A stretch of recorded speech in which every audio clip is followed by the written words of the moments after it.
আসসালামু আলাইকুম। এটা হলো আমার ধান ক্ষেত। এটা হলো ধান 92।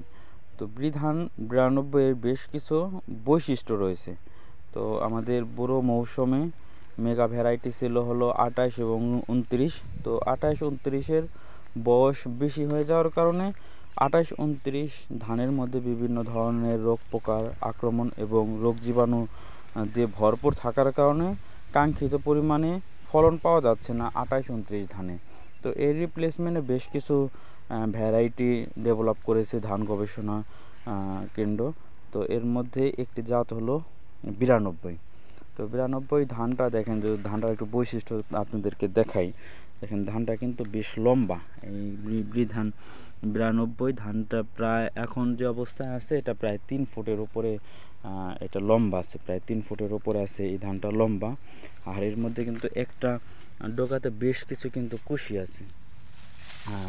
আর এই যে ইগুলা ধানের ডগাটা খুবই শক্ত, যার কারণে ধান 92 বাতাসে হেলে পড়ে না।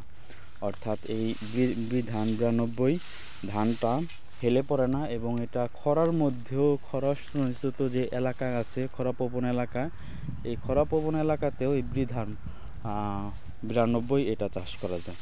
তো ধান 92 এটা 29-এর মতনই প্রায় চিকন, 29-এর সাথে কিছুটা ক্রস করে এই ধান 92 ধানটা ডেভেলপ করেছে। তো এটা যেহেতু লম্বা, এটার মধ্যে খড়, বেশ পরিমাণে খড় পাওয়া যাবে পশুকে খাওয়ানোর জন্য, গরুকে খাওয়ানোর জন্য। এখন কিন্তু খড়ের বেশি একটা চাহিদা রয়েছে। তো সেই চাহিদাও পূরণ করা যাবে এই ধান 92-এর মধ্যে। আরেকটা বৈশিষ্ট্য হলো আমি ধান 92 যেহেতু নতুন জাত, এর মধ্যে কিন্তু রোগ পোকার, রোগ জীবাণুর আক্রমণ খুবই কম। তো এটা যদি কাছ থেকে দেখাই, দেখেন এখন যে সমস্যাটা বেশি হয় এটা ব্রাস্ট রোগে আক্রান্ত হয়। তো ধান 92 এটার মধ্যে কিন্তু ব্রাস্টেরও উপস্থিতি খুবই কম, যার কারণে এই দিক দিয়েও এটা ভালো। আর এটা কিন্তু দেখেন বাইলটা যদি দেখাই, শীষটা যদি দেখাই, শীষটাও কিন্তু যথেষ্ট পরিমাণে বড়। তো যার কারণে এটা ফলনও যথেষ্ট পরিমাণে বেশি এই ধান 92। তো ধান 92 এটা 29 28 ধান যারা করে, এই ধানের রিপ্লেসমেন্টে ধান 92। এই ধানটা একটা সুইটেবল জাত।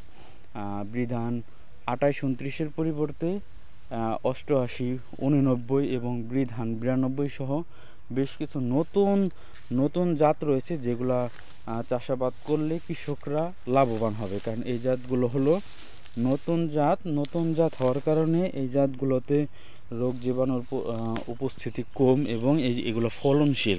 তো এটা ধান 92 এটাকে উচ্চ ফলনশীল ধান। এটা নট হাইব্রিড, এটা ইনব্রিড একটা জাত।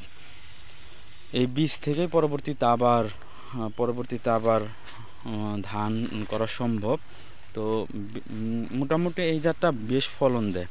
দেখেন এই জাতটা কিন্তু খুবই ভালো ফলন দেয়। আশেপাশে অন্য সব যে 28 29 বা পুরাতন যে জাতগুলো আছে এইগুলার থেকে কিন্তু এই জাতটা যথেষ্ট পরিমাণে ভালো। কৃষকরা যদি এই নতুন যে জাতগুলো আছে এই জাতগুলো নিয়ে কাজ করলে খুবই লাভবান হতে পারবে। এটা হলো আমার ধান 92। আর পাশে একটি পুরাতন জাত 28 29। তো দেখেন এটার সাথে এগুলোর সাথে কম্পেয়ার করলে এটার পার্থক্য খুব বেশি বোঝা যায়। তো এটা দেখেন, এটা কুশি খুবই, এটা গাছ খুবই দুর্বল, কিন্তু এটা খুবই হৃষ্টপুষ্ট অবশ্যই আছে এবং এই ধানগুলোও খুবই চওড়া এবং পাতাগুলো খুবই চওড়া। দেখেন ডিগ পাতাগুলো চওড়া, ডিগ পাতাগুলো সবুজ।